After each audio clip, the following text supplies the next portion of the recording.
Baik. Astagfirullahaladzim, astagfirullahaladzim,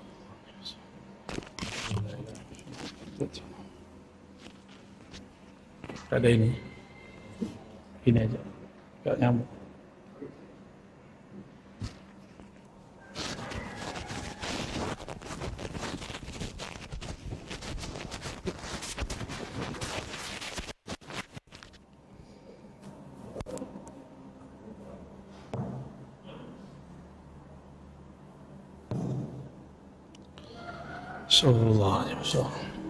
Assalamualaikum warahmatullahi wabarakatuh. Alhamdulillah rabbil alamin, wassalatu wassalamu ala sayyidil mursalin wa ala alihi wa ashabihi wa li baitihi wa dzurriyyatihi ajma'in wa ba'd. Mohon maaf nih, kitabnya enggak kebawa, kita pakai PDF ya. Apa judulnya tadi, Pak? Al-Khauf ya. Sebentar ya, saya cari dulu. Al-Khauf. Secara harfiah, Al-Khauf itu berarti takut ya. Lawannya roja. Roja berarti harap ya. Allah Al-Jalal. Apa arti Jalal? Keagungan Allah Subhanahu wa ta'ala. Kita kalau melihat ada orang yang agung, yang terhormat, maka kita segan. Rasa yang muncul namanya khauf. Ya, karena kita segan. Berbeda dengan orang yang kita suka takzim kepadanya, tapi rasa cinta kita melewati masa rasa segan kita. Nah, itu namanya roja, berharap. Itu al-khauf dan roja ya. Kita coba lihat nih apa kata Imam Abu Bakar Ar-Razi tentang bab ini ya. Muhammad ibn Abi Bakar ya. Al-Khauf halaman 75. Sebentar.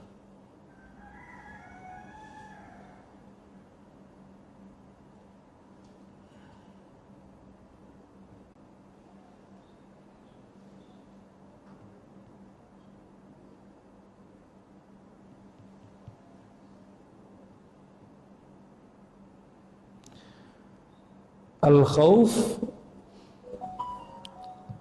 tawaqqu makruhin aw fawatu mahmubin. Nah, begitu kata beliau. Khauf itu ketika ada rasa takut saat terjebak ke dalam sesuatu yang dibenci oleh Allah Subhanahu wa taala. Aw fawat mahbubin, atau khawatir sesuatu yang dicintai hilang. Itu muncul rasa takut, benar ya? Kita melakukan sesuatu yang makruh, dibenci Allah, kita merasa kemudian tidak nyaman, merasa ini berbahaya ini. Itu sudah khauf. Ada kewaspadaan. Atau bahkan kita malah maksiat lalu muncul rasa bersalah. Itu namanya khauf. Ya, itu maksud teks pertama. Qila huwa syish'arun nafs ma yakduru haluha fil mustaqbal. Rasa yang muncul dalam diri, nah ini penjelasan tambahannya, terhadap ma yakduru haluha fil mustaqbal.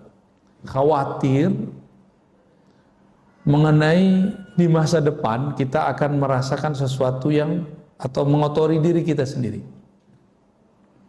Kajian-kajian akhir zaman jika tidak berdasarkan ma'rifatullah, yang muncul hanya khauf, rojaknya gak ada. Tahu kajian akhir zaman? Kajian-kajian tentang Dajjal, tentang Mahdi, tentang fitnah-fitnah, kekajian di akhir masa nanti. Itu kalau tidak berdasarkan ma'rifat yang tajam, cuma berdasarkan akliyat, hafalan, mungkin analisa-analisa kita terhadap dalil, itu yang terjadi nanti apa? Rasa khawatir. Maka coba lihat, saya cuma minta Bapak, Ibu, Saudara memperhatikan. Saya ada kajian akhir zaman, orang lain juga punya kajian akhir zaman. Rasakan bedanya. Ada perbedaannya. Kajian akhir zaman kita ambil dari para aulia-aulia dalam memahami dalil. Bukan hanya dari para mufakirin, ahli-ahli pemikiran. Karena akhir zaman kabarnya diceritakan oleh Rasulullah. Rasulullah dapat berita lewat kolbunya, kolbu dari ruhnya. Siapa yang mengabarkan? Allah Subhanahu wa ta'ala. Maka cara memahaminya harus lewat kolbu, nggak bisa lewat ini. Kalau lewat ini apa yang terjadi? Beberapa ustadz itu sudah pengen selamat. Beberapa dai itu sudah mengajak orang buat perumahan akhir zaman. Pernah dengar? Oh, ini sunnah. Kenapa? Nanti Rasulullah memuji orang-orang yang dia uzlah, dia menyendiri, tidak tinggal di keramaian. Lah hadisnya jelas uzlah. Uzlah itu sendiri. Kalau buat komplek tengah hutan namanya rame-rame. Kalau mau cari duit, bilang aja cari duit ya. Gak usah bawa-bawa akhir zaman. Ya. Atau emang gak ngerti, bilang gak ngerti. Di atas wali ada wali, di atas orang alim ada orang alim. Nanya kepada orang yang lebih alim. Jangan tebak-tebakan. Ya, jadi bab ini bab yang berbahaya. Kajian akhir zaman bisa membuat orang takut. Kalau dia tidak punya ma'rifatullah, maka harus balance antara khauf, roja, rasa takut, dan roja, rasa harap.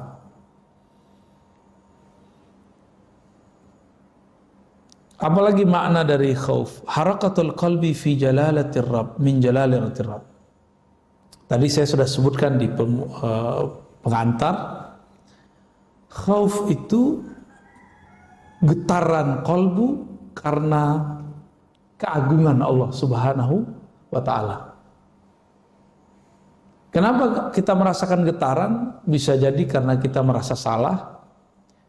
Bisa saja merasakan kita ini kurang adab kepada Allah. Pernah gak merasa, ya Allah saya gak pantas? Pernah merasakan begitu? Jika pernah, berarti pernah merasakan khauf, rasa takut. Istighfar lalu merasa takut, ingat masa lalu, itu ada khauf.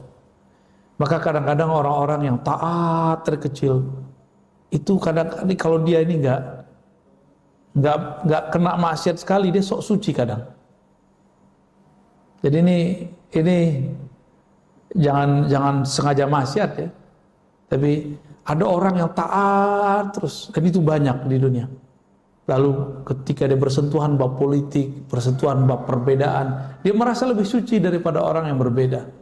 Ketika dia ngelihat orang maksiat, dia merasa jijik. Akhirnya kalau Allah sayang sama dia, Allah takdirkan pada orang ini maksiat, supaya dia tahu rasanya maksiat itu gimana. Bahwa maksiat itu juga bagian daripada gerakan hidup yang Allah sudah takdirkan. Takdir buruknya orang maksiat putus asa, takdir baiknya orang maksiat tobat. Pilih mana? Itu takdir. Jadi maksiat itu takdir, iya. Tapi usaha kita, tobat itu takdir baiknya. Putus asa itu takdir buruknya. Mengulangi kembali itu takdir buruknya. Tobat kembali itu takdir baiknya. Udah begitu aja terus. Ya, jadi jangan putus asa. Jangan pernah putus asa dari maksiat. Jangan juga kegeeran kalau taat gitu. Ya. Kalau putus asa berarti khaufnya berlebihan. Kalau kepedean, apalagi juga diampunin lagi, berarti rojan. Maka ungkapan ulama kita, khauf itu sayap kanan, roja itu sayap kiri. Dengan begitulah seorang hamba usul kehadirat Allah Subhanahu wa ta'ala, sampai kepada Allah. Sampai itu gimana? Allah kan tidak perlu tempat. Sampai di situ berarti sampai merasakan bahwa Allah itu dekat kepadanya. Itu minimal ya. Imam Junaid, Imam Salafus Saleh ditanya, anil khauf, apakah itu? Tawakku, rasa takut terhadap ukubah, terhadap balasan Allah, ala majaril anfas, sesuai dengan gerak nafas. Khawatir kalau nafas ini ada nafas yang lupa kepada Allah Subhanahu wa ta'ala. Ini makomnya Imam Junaid. Kita mungkin belum nyampe ya. Beliau ini pernapas dia. Belum kan? Lalu dijelaskan oleh Imam pengarang kitab ini, al-khauf minallahi wajib. Nah, khauf ini babnya wajib, bukan sunnah ya. Wajibun liqaulihi ta'ala wa khaufuni in kuntum mu'minin. Takutlah kepadaku ya, surat Al-Imran 175.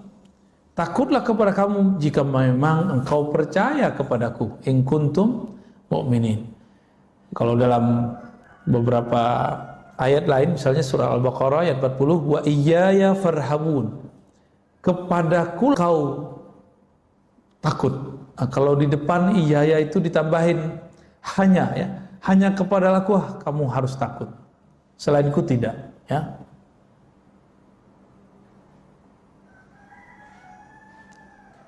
Allah itu memuji para nabi, para wali dengan rasa takut itu. Yad'unana raghaban wa rahaba. Mereka berkami dengan penuh rasa harap dan rasa takut. Harap diterima, takut ditolak. Nah, itu maksud juga ya. Wa yakhafuna rabbahum min fawqihim. Mereka takut kepada Allah min fawqihim. Nah, ini orang menjadikan ayat ini dalil bahwa Allah di atas. Pada min fawqihim, dari atas mereka, itu nggak mesti berarti Allah di atas. Karena kata fawq bisa berarti seperti dalam surah Al-Baqarah,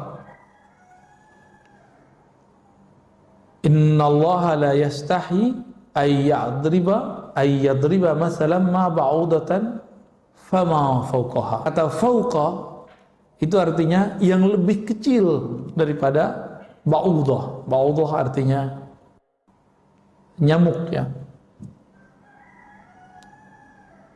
Dan ayat-ayat yang lainnya, yakhshawna rabbahum yakhafuna su'al hisab. Nah, dalam sebuah hadis disebutkan oleh Imam Suyuti bahwa hadis ini ya hasan lah ya, riwayat Fiddar. Tidaklah akan disiksa masuk neraka orang-orang yang pernah menangis karena takut kepada Allah. Jadi semua tangisan itu mardud, ditolak, kecuali satu tangisan. Tangis.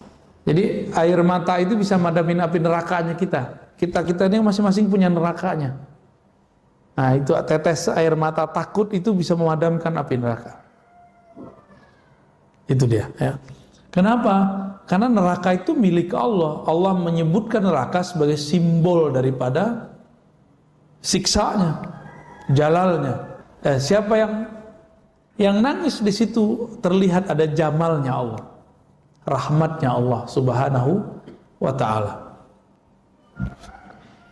Bagaimana Nabi mengilustrasikannya? Tidak akan masuk neraka, tidak akan disiksa orang yang takut kepada Allah lalu nangis sampai air susu ke dalam susunya.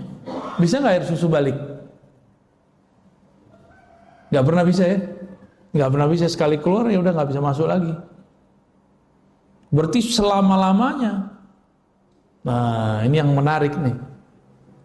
Maka saya nggak percaya ada orang murtad itu kecuali dia belum benar-benar Islam sebenarnya. Orang-orang yang pernah nangis menyebut nama Allah, itu rasa tangis itu, rasa getar di kolbu itu tidak akan pernah hilang. Dia akan ada selama-lamanya. Belajar lewat zahir dulu, batin dulu yang dibenerin. Kalau hijrah, yang dihijrahkan kolbu dulu, bukan zahirnya. Supaya kolbu ini benar-benar bergetar kepada Allah, disebut namanya, maka kemudian ada getarannya, disebut namanya di hadapannya.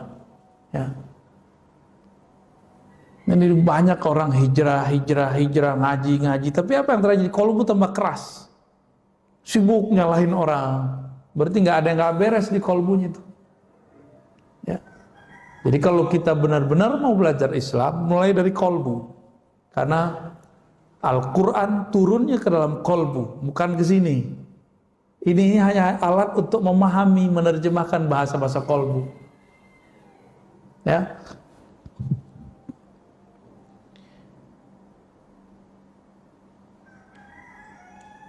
Dalam riwayat Imam Tabrani disebutkan, idza sya'arra jasadul 'abdi tahatat anhu dhunubuhu kama yatahatat 'anis syajaratil yabisah waraquha. Apa indikator? Ini indikator membaca tubuh. Tubuh ini menerjemahkan kolbu. Kita kalau istighfar, doa, muhasabah, sholawat, zikir, lalu ada merinding. Pernah merinding nggak kalau berzikir? Atau merinding di saat ada ta'lim-ta'lim yang membuat kita ingat kepada Allah. Jika antum merasakan itu, maka pada saat itu tahatat zunubuh, dosa-dosanya gugur seperti gugurnya daun-daun di musim gugur. Di Indonesia nggak ada musim gugur ya, tapi karena ada beberapa pohon seperti pohon kapas, dia gugur di musim tertentu. Coba perhatikan dia, ketika kolbu ini bergetar, tubuh ini kemudian merinding, bulu roma kita merinding menyebut nama Allah, merinding mendengarkan kalam-kalam Allah, kalam-kalam Rasulullah, kalam-kalam ulama, aulia-aulia Allah. Itu merindingnya membuat kita diampuni. Ya, nah, itu indikatornya. Antum baca sholawat, ada perasaan merinding nggak? Gitu. Itu lagi dijawab tuh sholawatnya sama Rasulullah Sallallahu Alaihi Wasallam. Ya. Karena kebanyakan orang nggak merasakan ya. Walakin la tash'urun, tapi kamu tidak mengetahui, tidak merasakan. Tash'ur dari syar, bulu roma.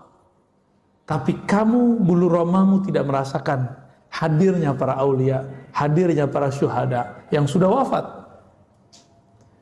Jika para aulia, para syuhada masih hidup di alam lain, nabi yang membuat syuhada itu mulia, aulia yang karena nabilah mereka menjadi wali, kira-kira lebih aula ayyakuna hayyan, lebih utama hidup, ya. Lebih Bismillah.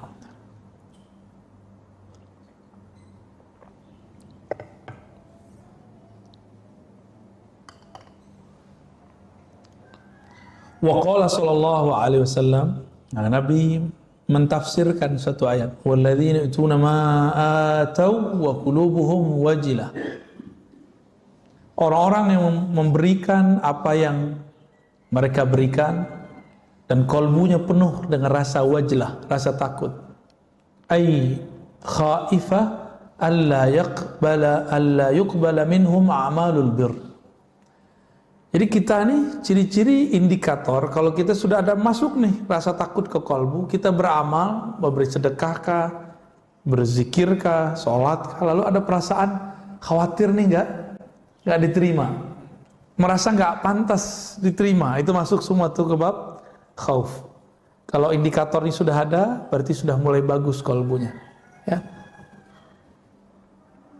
Kana an-nas ya'uduna Dawuda wa yazunnuna annahu marid wa lam yakun bihi illa shiddatul khauf min rabbih. Jadi ada satu riwayat ya bahwa dalam Israiliyat Nabi Daud sakit, terlihat sama orang, tapi sebenarnya beliau nggak sakit, beliau cuma ketakutan habis membaca Az-Zabur, lalu badannya lemas, bergetar, panas dingin. Jadi dulu para nabi baca ayat-ayat Allah sampai begitu. Kalau kita enggak ya, enggak ada yang begitu ya. Di zaman Hasan al-Basri itu ada orang baca surah Al-Hadid, nyampe di ayat 16-nya pada pingsan. Kita enggak ada yang begitu. Apa yang salah ini?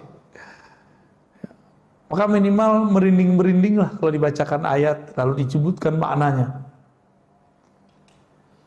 Waktu saya kemarin saya baru pulang dari Sumatera, dari kampung saya, itu macam-macam berteriak di sana, ada yang merinding begitu, ketakutan nih kepada Allah. wajlah, bulu romanya merinding. Sampai-sampai dia nggak tahan, dia berteriak, ya Allah. Ada juga yang kurang ajar, kita belum selesai ngomong dipotong. Ya, ada juga yang begitu, gaya badui. Angkat tangan langsung ngomong, itu kan badui itu. Orang kalau angkat tangan gimana hadapnya? Dipersilahkan dulu baru ngomong. Itu saya diuji juga tuh Pak, diuji perasaan saya gimana. Ya. Itu suul adab itu, ya. Adab yang buruk. Nah, itu terjadi Pak. Tapi yang bagus adab banyak juga. Cuma kadang-kadang kita diuji sama yang buruk adab doang. Ya. Nah, ada sebuah kalam, ini hadis juga. Rasul hikmah makhafatullah. Hikmah, orang kan belajar hikam, lalu menemukan hikmah dalam hidup. Apa inti dari hikmah? Makhafatullah, rasa takut kepada Allah Subhanahu wa ta'ala. Maka dikatakan di sini, man khafallaha khafahu kullu syai'. Walam yakhaf, wa man lam yakhafillah khafa min kulli syai'. Nah, ini hadisnya, riwayatnya hasan ya kalau digabung dengan riwayat yang lain. Siapa yang takut kepada Allah, maka segala sesuatu akan takut kepadanya. Maksudnya kalau kita segen kepada Allah, maka semua di alam semesta akan segen kepadanya, kecuali jin dan manusia yang durhaka kepada Allah. Sebaliknya, siapa yang tidak takut, tidak segan, tidak hormat kepada Allah, maka dia akan takut kepada segala sesuatu. Apa aja takut? Corona takut, enggak corona takut. Trauma 2019 takut, ntar mau 2004 takut duluan, 2024 belum datang udah takut duluan. Corona berikutnya belum datang udah takut duluan. Kedinginan ini ya. Jangan-jangan lebih kotoran itu Pak ya, karena jangan-jangan jarang dicuci tuh. Taruh aja kan, percaya kalau bersih. Kalau kita batuk-batuk di situ. Kalau karpet semoga dibersihkan sering-sering ya. Kalau semoga tiap hari ada yang bersihin.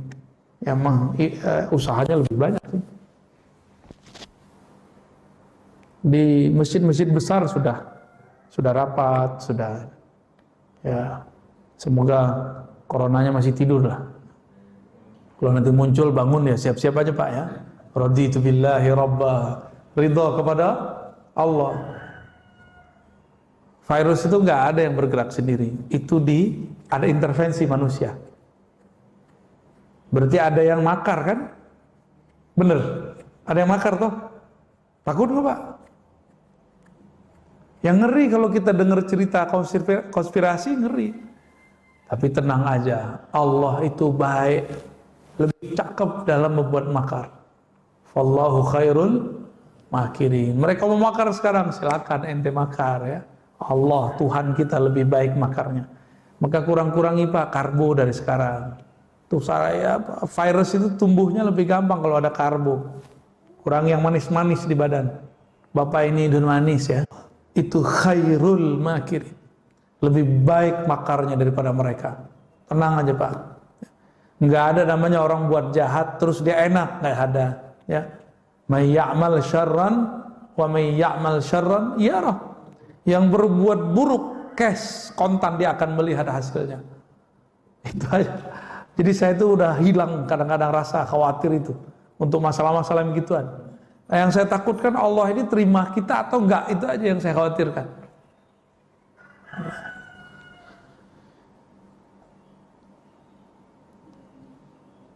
Semoga nanti yang berwenang mengumumkan nggak wajib pakai masker, lebih enak lagi Pak ya. Masker lumayan mahal Pak, udah kaya tuh tuan-tuan masker tuh ya. Bisnis masker udah luar biasa tuh. Allah Subhanahu wa ta'ala tidak akan pernah menjadikan kolbu kita ini ada dua ketakutan, rasa takut. Takut kepada A dan takut juga kepada B, nggak ada. Ya. Pasti kepada salah satunya. Makanya dalam Al-Quran dikatakan Allah tidaklah menjadikan manusia itu dua kolbu. Kolbu kita satu. Maka rasa takutnya cuma satu, takut kepada Allah aja. Kita ngomong begini bukan berarti kita nggak waspada terhadap corona. Kepada corona bukan khauf tapi waspada. Bisa bedain? Kita tidak takut corona tapi kita waspada kepada corona. Kepada Allah takut. Bisa bedain? Jangan konyol juga bilang gak usah takut kepada corona, gak usah waspada. Itu konyol juga tuh. Mengada buktinya orang meninggal kok ya. Kalau antum nggak percaya, nggak masalah. Buktinya ada. Ya. Semuanya ada. Jadi kita nggak usah terlalu kemakan teori-teori yang aneh-aneh juga.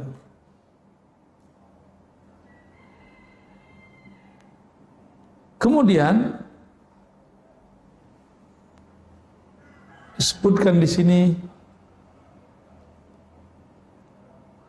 wah hilang lagi dia. Ya.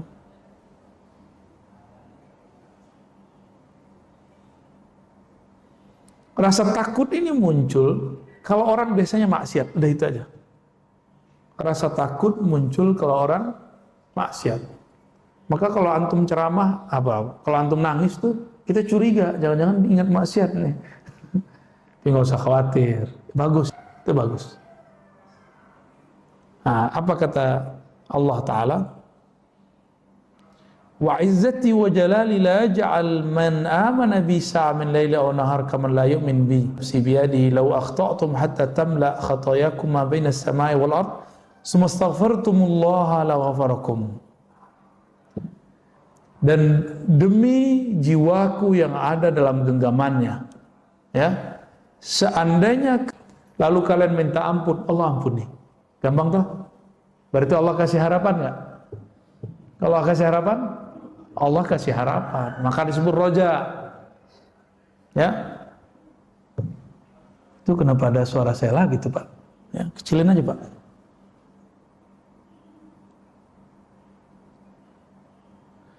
Walau lam tukhti'u laja'a Allah biqaumin yukhti'un summa yastaghfirun fayaghfir lahum. Ada orang ngerasa nggak berdosa. Ada satu kaum merasa tidak salah. Ada satu generasi merasa mereka orang taat. Banyak orang begini sekarang. Banyak, baru soleh dikit udah nggak rasa berdosa. Baru soleh dikit sudah ngancem-ngancem orang yang berbeda faham. Ya, banyak. Ya, lalu nakut-nakutin orang. Pernah nggak ditakut-takutin orang, Pak? Ntar kamu dihisap loh di sisi Allah. Pernah gituin nggak? Saya hampir tiap hari Pak digituin orang. Maklum, kita juga ceramah tiap hari. Tapi sombong sekali ngomongnya. Ittaqullah, takutlah kamu kepada Allah. Semoga kamu dapat hidayah. Gitu. Dia lupa mendoakan dirinya sendiri. Ya kalau saya amin aja, amin. Ya. Taruh hati-hati kamu dihisap. Ya itu urusan saya ntar dihisap. Itu urusan ente. Ya. Nggak usah ngancem-ngancem kita dengan kata hisap. Ente aja selamatin dulu dirinya. Jadi kita ini kalau beda paham sama orang nggak usah bilang ntar kita lihat aja deh. Ntar ente dihisap. Nggak usah ngancem-ngancem begitu. Ya. Kalau kita beda paham dengan orang, ya sudah beda aja. Ya. Tapi ada orang yang udah kehabisan hujjah, udah kehabisan dalil, karena nggak mau punya dalil. Dalilnya cuma kullu bid'atin dhalalah. Ya enggak? Di luar itu dia nggak punya dalil. Kita sebutkan dalil, dia bilang nanti kamu hati-hati dihisap. Ya hisap urusan kita, nggak usah diancam-ancam. Kita sudah mempersiapkan apa yang kita buat, jawabannya di sisi Allah Subhanahu wa Ta'ala. Insya Allah harus dipersiapkan Pak, jangan nggak dipersiapkan. Imam Bukhari itu ngajarin kita begitu, kata Imam Bukhari, tiadalah aku membuat sesuatu kecuali aku siapkan di sisi Allah Subhanahu wa Ta'ala hujahnya. Ini beliau yang ngajarin kita nih, karena semua bakal ditanya. Dan surah Alhaakumut Takatsur di akhir ayat kan jelas sekali, semua yang diberi akan ditanya. Saya dapat kopiah, ini ditanya semua nih Pak. Pertanyaannya lama ini. Ya, Bapak pakai masker itu ditanya semua itu. Baju ditanya semua, dari mana, dipakai apa, gimana cara dapatnya. Banyak pertanyaannya ntar.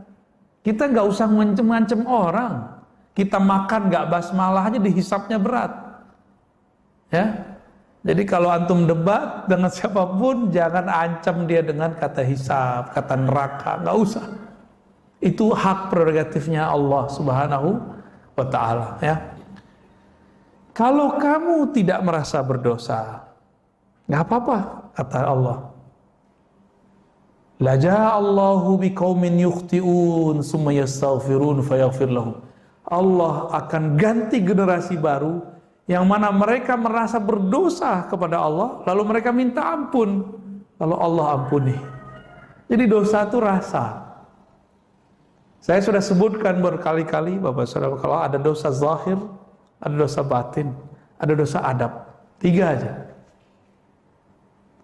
Dosa zahir, dosa mata, kita semua punya. Tapi jangan masuk ke dosa yang batin. Kalau iya, tobatnya harus lebih serius.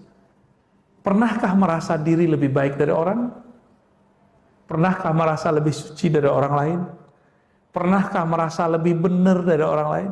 Merasa benar boleh, lebih benar nggak boleh. Bisa bedain? Merasa benar boleh. Masa kita nggak boleh merasa benar? Kalau nggak, untuk apa kita beramal? Kita harus yakin juga yang kita amalin benar. Tapi merasa paling benar itu sifatnya iblis. Merasa baik boleh, merasa lebih baik daripada orang lain nggak boleh. Merasa baik berarti syukur, merasa lebih baik berarti sombong. Itu beda-beda tipis itu ya. Apabila orang-orang tidak merasa berdosa, maka Allah akan ganti generasinya. Muncullah nanti generasi baru yang mereka kolbunya lebih baik. Nah, dia nggak merasa dosa zahir, dia merasa dosa yang kedua, dosa batin. Dosa batin itu yang paling ringan tapi paling bahaya. Apa itu? Ghaflah, lalai kepada Allah Subhanahu Ta'ala. Lalai itu satu napas naik turun, ada kelalaian di situ, itu sudah berbahaya. Apa kata Allah di Quran? Wala takun minal ghafilin. Jangan kamu lalai. Sempat lalai, kena larangan itu. Beriman kekasih Allah, dia merasa bermaksiat walaupun dia nggak perlu korupsi, zina, ngambil hak orang, nyakitin orang, nggak. Dia lupa, ingat Allah di kolbunya sudah disebut maksiat. Apalagi kalau dia pernah dosa zahir, itu lebih dahsyat lagi tobatnya. Dosa batin aja nih, nafasnya kosong dari menyebut nama Allah, kosong dari mengingat nama Allah, apalagi dalam sholat. Itu bagi dia sudah maksiat yang besar. Apalagi dia memang maksiat secara zahir. Ada nggak kita yang nggak pernah maksiat kalau gitu? Nggak ada ya. Tapi banyak orang secara zahir dia nggak ngerasa maksiat. Imam Syahrastani pernah mengatakan, kelompok Khawarij adalah kelompok yang merasa diri mereka tidak bermaksiat secara zahir, tapi batin mereka nggak selamat. Kelompok ekstrim. Makanya mereka meneraka-nerakakan orang, mengkafir-kafirkan orang. Itu karena kolbunya kotor, tapi hafalannya. Dia menghukumi orang dengan hafalan-hafalannya. Dan ini berbahaya. Ya. Ini yang akan kita hadapi nanti. Jadi Bapak Ibu Saudara yang bukan Allah, yang kita hadapi di masa depan, itu orang-orang yang soleh secara zahir, tapi batinnya kotor. Kita merasa diri kita kotor zahir dan batin, lalu kita tobat, itulah senjatanya. Kalau nggak ada rasa itu, wah kita lewat sama mereka ya.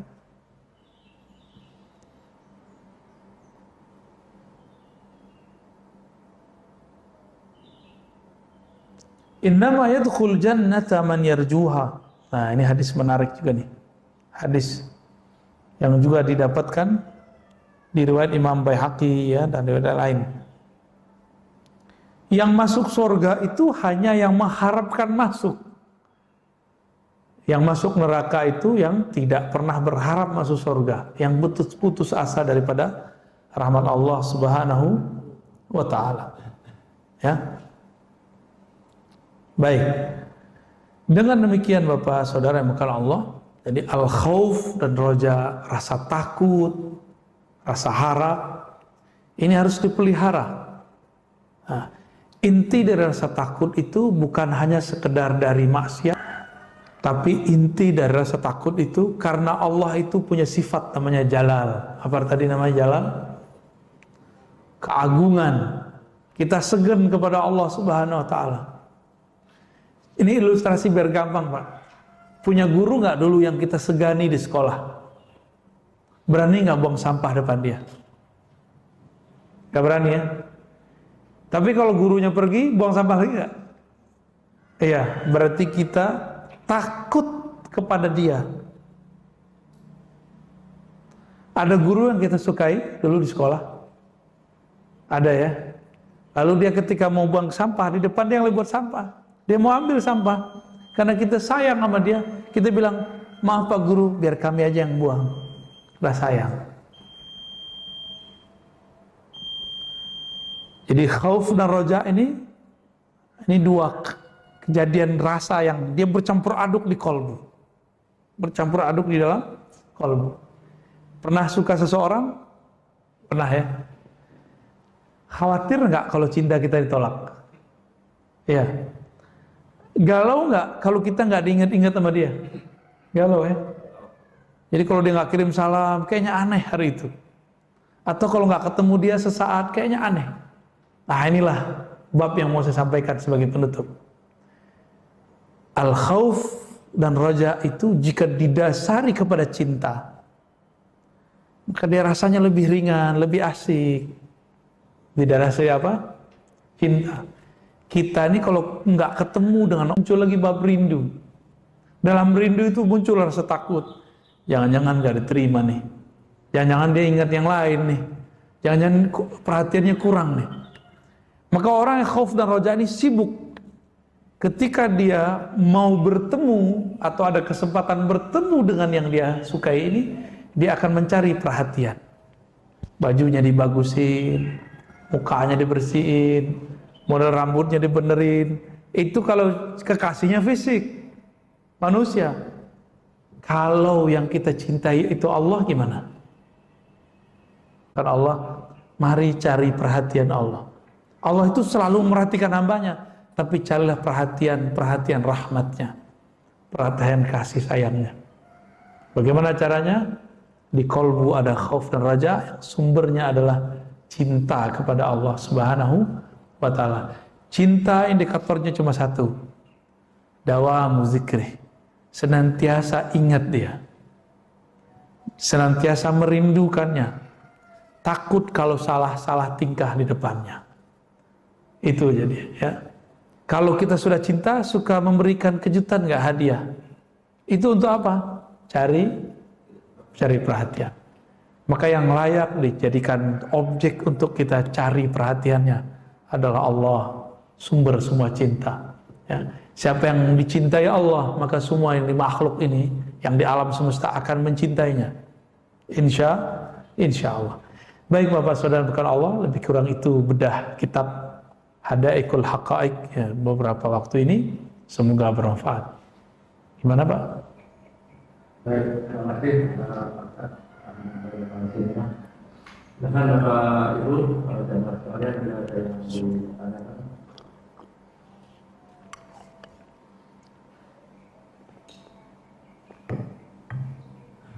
Assalamualaikum warahmatullahi wabarakatuh. Assalamualaikum warahmatullahi wabarakatuh. Assalamualaikum warahmatullahi wabarakatuh.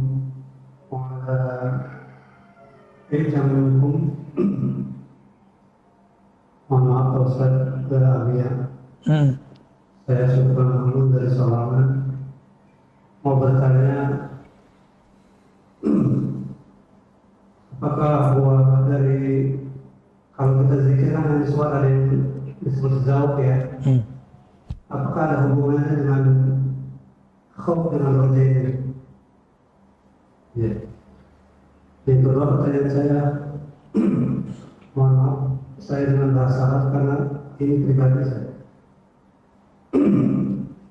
Syukran basaran ala ilmikum wala syakka bi'ilmikum wala ubali min ayyi jami'atin kharajtum. Awalan sami'tu min al-akhar سمعت قولا من الآخر إذا ذكر الذاكرون ثم حتى يخرج منيا من ذكره هذا صحيح أو غير صحيح والإجابة كفى بالصحيح وغير صحيح خلاص شكرا كثيرا على اهتمامكم وعلى دينكم. Oke. Tadi pertamanya saya lupa Pak. Kalau zikir ada disebut zauq, rasa. Apakah buah daripada ini Pak? Rasa takut. Iya.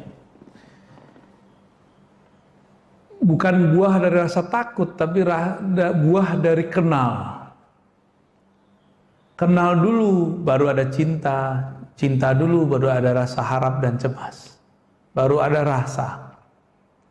Mungkinkah kita ada rasa dengan orang yang kita kenal? Apalagi kepada Allah. Jadi sebelum berzikir, kenalilah yang dizikirkan itu siapa. Ini kalau banyak orang di luar sana belajar zikir, tapi nggak ada efek di kolbunya. Itu masalahnya cuma satu. Dia tidak mengenal siapa yang disebut. Sederhana aja. Ya. Kita kalau kenal siapa yang kita sebut, oh fotonya kita jaga, namanya kita jaga. Pernah nyimpen foto kekasih kan? Jatuh, kita ambil nggak? Rela nggak itu foto kekasih kita injak? Enggak. Bapak kenal Muhammad, tulisan begitu. Misalnya ada di tulisan, jatuh. Kita biarin. Kita kan tahu ini nama Nabi Muhammad, walaupun itu. Tapi ini nama Nabi. Karena kenal yang punya nama, maka simbol-simbolnya kita jaga. Jadi ini mulai dari kenal dulu. Ya, gitu Pak. Yang tadi kedua ada terjawab ya. Itu ahwalnya Syekh Abdul Qadir Jilani. Sahih. Sahih. Ya. Sayyidina Ali begitu. Sayyidina Ali kan mengatakan kuntu rajulan mazza'an. Aku adalah seorang laki-laki yang mazza'. Nah, kenapa? Bukan karena Fatimahnya sebenarnya, tapi karena beliau lagi ahwalnya adalah cinta kepada Allah Subhanahu wa taala. Ya. Gitu, Pak. Ada kalam dari Imam pengarang kitab ini Ibnu Abi Bakar Ar-Razi, la takhtar bi kasratil ibadah fa in iblis ba'da kasrati ibadatihi laqiya ma laqiya. Jangan tertipu dengan banyak ibadah, karena iblis beribadah puluhan ribu tahun lalu terjadilah kesalahan yang kita sudah tahu kesalahannya. La takhtar bi kasratil ilm. Jangan tertipu oleh banyak ilmu. Karena dulu ada namanya di masa dulu Bal'am, punya ilmu tentang ma'rifatul asma, mengenal nama-nama Ismul Azam, nama-nama Allah. Saktinya bukan main dia. Tapi dia kemudian terlaknat juga. La takhtar ya, bimusahabati as-salihin. Jangan bangga dulu berteman sama orang soleh. Ya. Kenapa kata beliau? Fala rajula a'zam qadran min Nabi sallallahu alaihi wasallam wa lam yantafi aqaribuhu bi mukhalatati. Tidak ada makhluk yang lebih sempurna, lebih bermanfaat, lebih hebat daripada Rasulullah sallallahu alaihi wasallam. Benar ya? Tapi apakah kerabatnya dapat manfaat dari beliau? Abu Jahal, Abu Lahab dapat manfaat enggak? Enggak. Jadi kita dekat sama orang itu belum cukup, tapi ikut dia itu baru benar. Ya, belum cukup, tapi kita kemudian mengikuti dia, tasdik kepadanya, itu yang benar. Ya, kita dekat sama orang soleh, tapi ngomongin dia. Gue mau deket, tapi kalau beramal belum. Tapi hatinya gimana? Percaya, syak atau gimana? Jika percaya, Allah terimalah percayanya. Jika tidak, ini masalahnya. Ya, oke, barangkali itu. Lanjut, ada lagi? Apa cukup? Itu ada.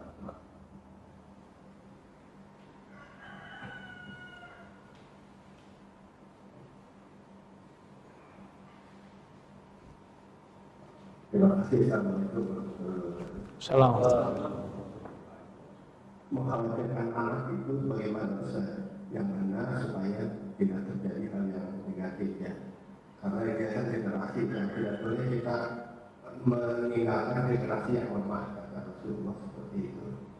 Nah sekarang di lembaga pendidikan yang mahal, ya apakah cukup di tempat lembaga pendidikan yang mahal, lalu kita juga ya kurang budgetnya.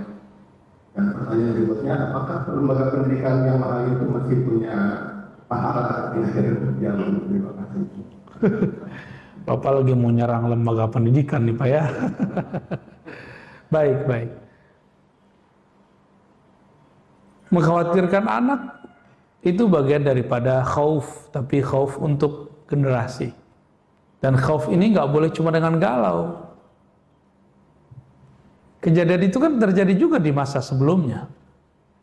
Generasi sebelumnya begitu juga. Toh galau nggak galau, generasi berjalan terus. Terus gimana? Yang tidak berubah di alam semesta itu cuma Allah. Kan Allah lah yang menciptakan alam semesta. Ya, kekuasaannya nggak berubah. Ya, yang dikuasainya berubah. Jadi dekatkan anak itu kepada Allah. Cara mendekatkan anak bukan dengan banyak sholat, Pak. Kenalkan dulu dia sembah siapa. Jadi jangan paksa anak tuh sholat kalau dia belum kenal siapa Allah. Pelan-pelan kita ajarin ya.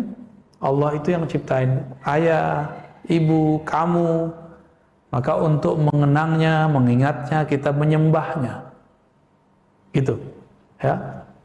Kamu kalau punya orang tua, pasti pengen pulang gitu. Pengen pulang ngecas itu. Sumber alam semesta itu kan Allah. Maka kalau orang ini hidup di dunia nggak kembali kepada Allah, nanti dia kayak anak nggak jelas dia mau pulang kemana. Energinya nggak ada. Jadi memikirkan pendidikan anak ini bagian dari khauf. Ya. Tadi khauf dan roja untuk diri sendiri, tapi sekarang Bapak bertanyanya untuk orang lain, itu anak kita sendiri. Wajib Pak. Tapi tidak cukup dengan rasa takut. Jangan karena rasa takut kita kemudian kita paksa anak kita ibadah sholat. Ajarin dulu dia cinta kepada yang dia sembah.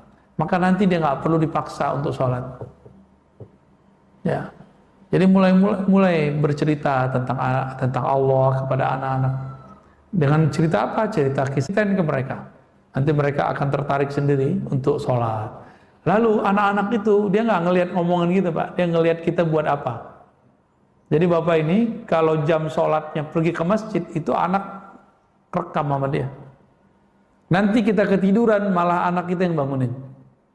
Coba aja tuh, jadi anak itu dia merekam. Apa yang dibuat babehnya nih ya. Bapaknya ngapain nih?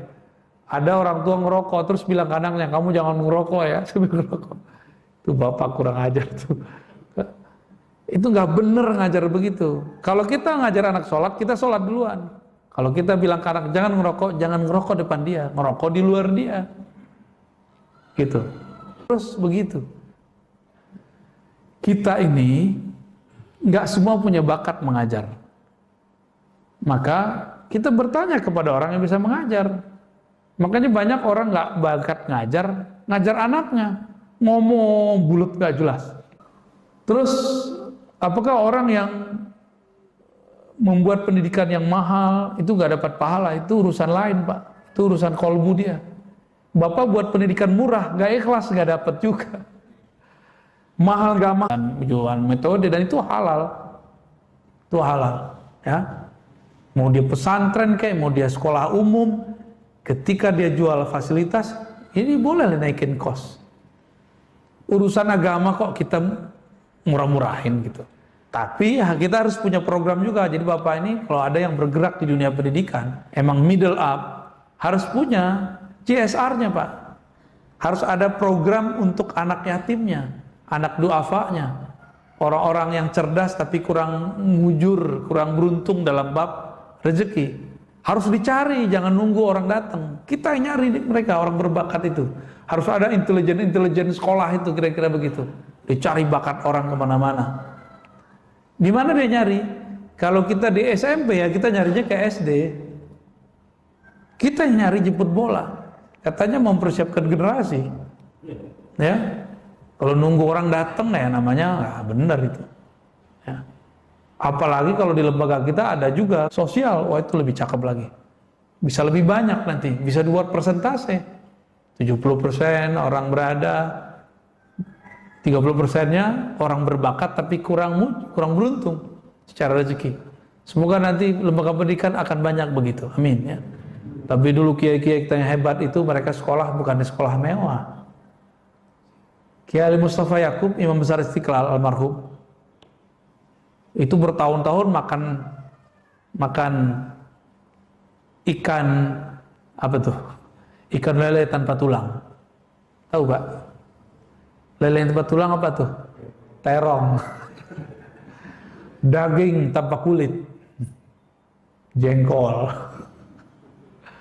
Itu mereka makannya itu aja diolah. Jadi ulama besar tuh ya. Jadi mereka sudah biasa hidup bersahaja. Bapak kalau pergi ke pesantren-pesantren itu ada macam-macam pesantren, ada yang kelasnya oke, tempat tinggalnya oke, riadoh anaknya kurang, latihan anaknya kurang, akhirnya kurang tahan banting, jadi manja, udah kuliah aja masih manja.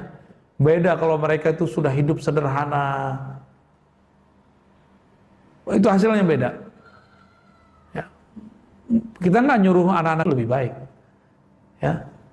Itu petuah dari Imam Abdul Hasan Asy-Syadzili. Ya. Gitu ya, cukup? Satu lagi dari online.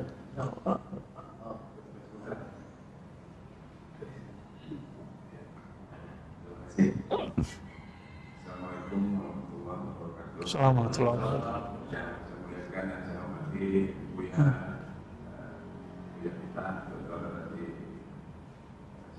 Saya ingin bertanya, sekitar tahun 1919 saya belajar zikir di komplek akhir di Pasar Minggu. Ya. Oh, syukur apa?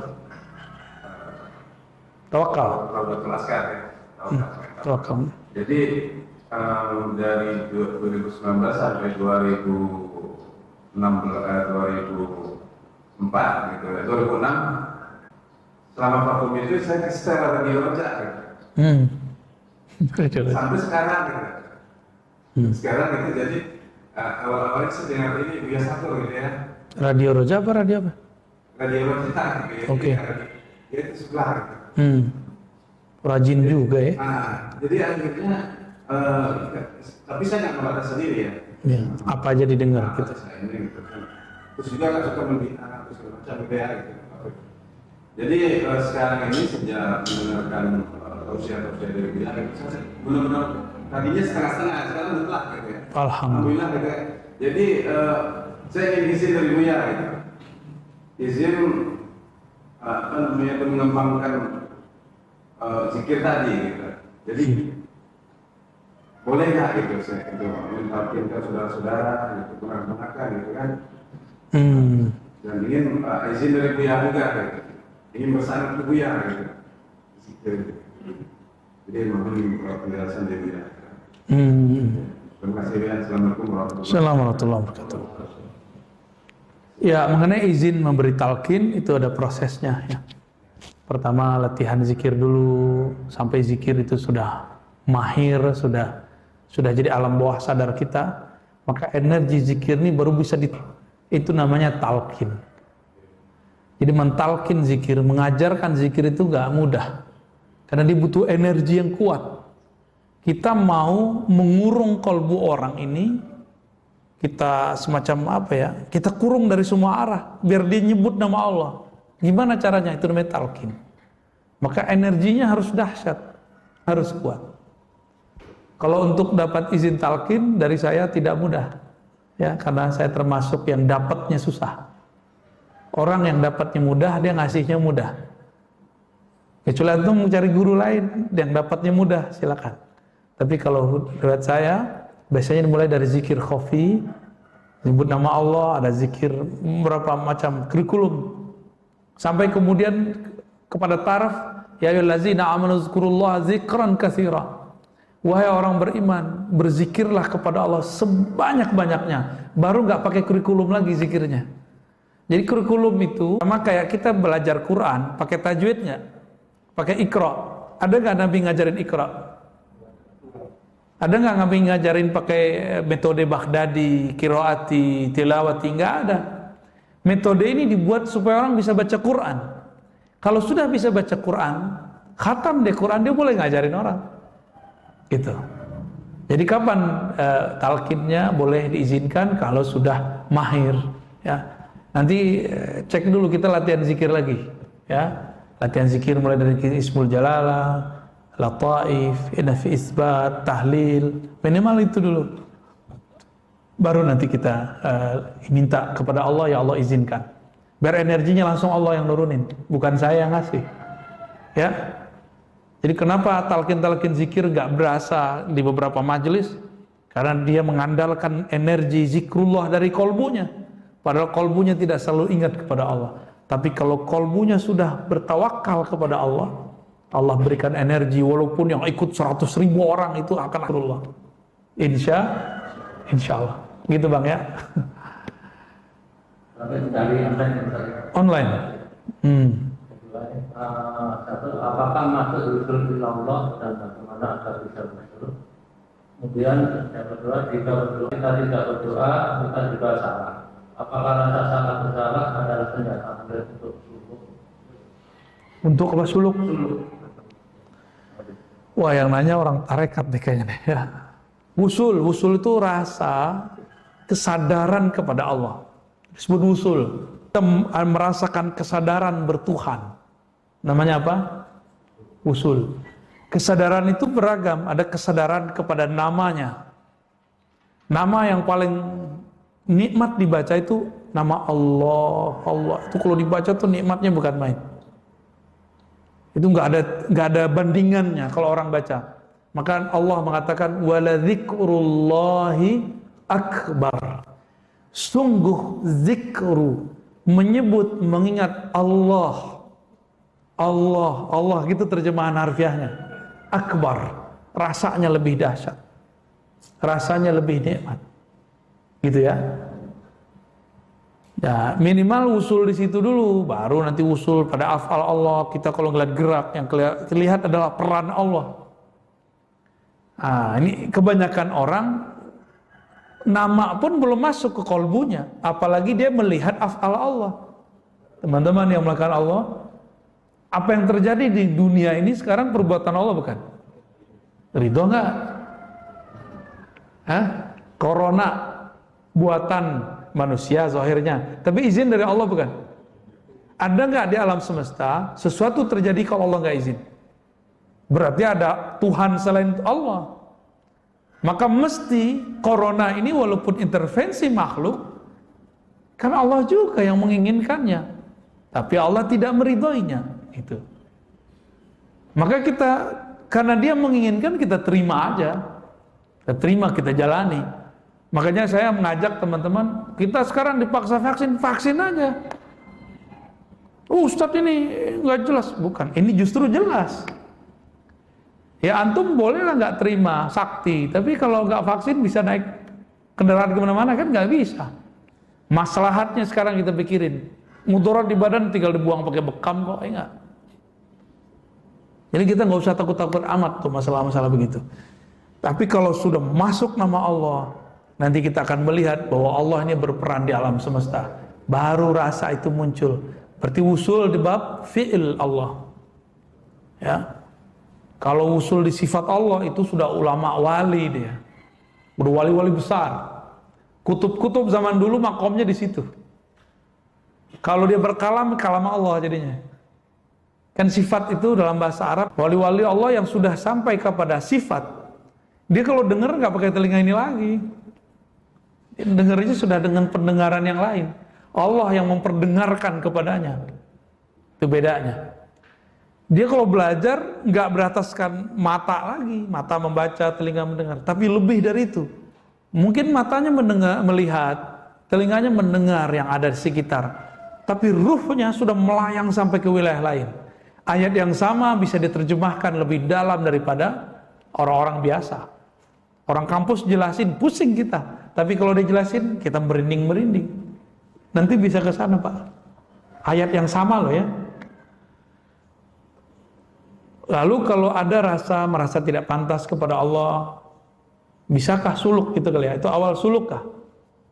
Ya itu namanya ahwal, keadaan rohani yang terjadi pada orang yang sedang hendak datang kepada Allah. Ya bagian dari awal suluk sih, boleh. Belum akhir itu, ya. Demikian lebih kurang ya. Semoga bermanfaat, semoga pagi kita diberkahi oleh Allah dua hal, dengan pagi berjamaah dan pagi mengaji, membaca kitab, mendengarkan ilmu-ilmu tentang ma'rifatullah. Semoga Allah menerima apa yang kita lakukan. Amin rabbal alamin. Sallallahu alaihi wasallam Muhammad. Assalamualaikum warahmatullahi wabarakatuh.